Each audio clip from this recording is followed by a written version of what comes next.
Et comme annoncé dans le fauteuil de l'invité Jean-Pascal Mendamsa, bon après-midi. Bonsoir, monsieur. Vous êtes écrivain et géostratège. Quand on présente le président de la République sous le prisme de soldats de la paix, il y a immédiatement ce conflit de Bakassi qui nous vient à l'esprit. Face aux armes, il a privilégié une résolution pacifique au point où les va-t-en-guerre ont qualifié son attitude de mollesse. De votre point de vue, du point de vue de la géostratégie, quelle était la bonne formule? Oui, merci déjà pour cette opportunité. Je dirais d'emblée que pour bien comprendre les prises de position du chef de l'État dans la gestion du dossier Bakassi, il faudrait peut-être revenir sur son discours d'investiture prononcé le 6 novembre 1982 et dans lequel il a engagé l'ensemble de ses compatriotes camerounaises et camerounais à demeurer fidèles à un certain nombre d'idéaux en termes de paix et lesquels idéaux il situait au niveau interne, au niveau des relations africaines et au niveau des relations internationales. Et ce sont ces 10 idéaux qui ont produit ces résultats, qui ont toujours fait du Cameroun un îlot de paix et de stabilité dans une conjoncture internationale quelquefois en proie à des remous divers. Et pour revenir au conflit Bakassi, effectivement, le président de la République avait le choix entre deux options, l'option militaire et l'option diplomatico-stratégique. Mais il a mené à bien les deux options parce que ne perdons pas de vue que dès les premiers accrochages entre les forces armées camerounaises et les forces armées nigérianes, qui remontent en novembre-décembre 1993, notamment dans les localités de Djabane et de Diamond Island, le président a immédiatement instruit la mise en place d'un dispositif qui s'appelait le dispositif Delta, pour juguler et contenir cette menace à l'intégrité du territoire national. Il y a également eu une montée en puissance de certaines composantes de nos forces de défense. Si je prends le cas de l'armée de l'air, le Cameroun a acquis une nouvelle escadrille de chasse qui avait une capacité de projection de pouvoir porter des frappes au cœur du dispositif ennemi.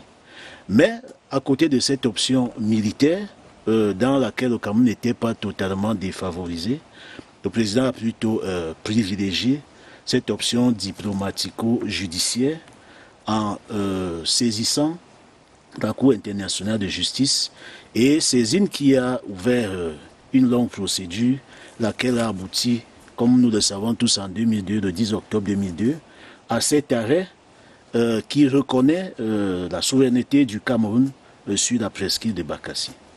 Alors, concernant justement ce profil, lorsqu'on regarde les différents profils que le chef de l'État a fait intervenir dans la résolution de ce conflit, les résultats qu'on connaît aujourd'hui, le président Paul Biya s'est entouré de la fine crème.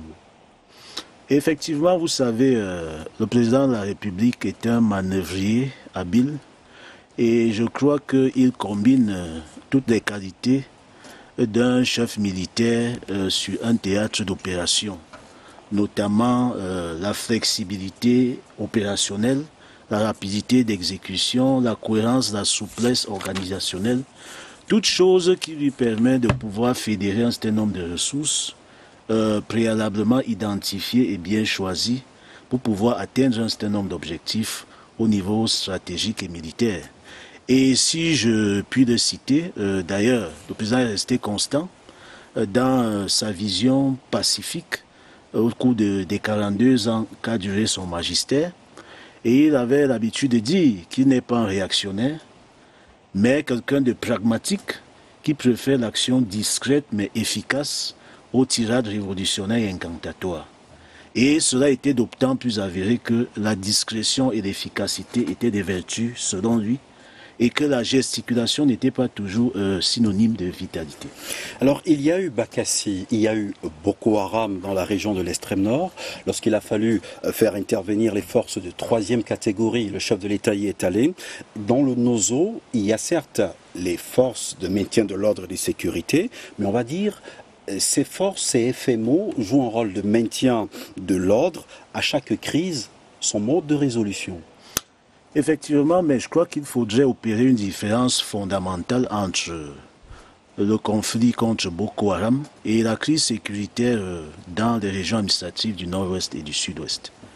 S'agissant du premier conflit, celui de Boko Haram, souvenons-nous que le chef de l'État, son Excellence Paul Biya, a clairement déclaré la guerre à cet ennemi diffus, cette nébuleuse tapis dans l'ombre qui constituait une menace directe à la paix et à la stabilité du territoire national. Mais s'agissant de la crise sécuritaire du Nord-Ouest, il y a une différence parce que la menace, elle est de l'intérieur.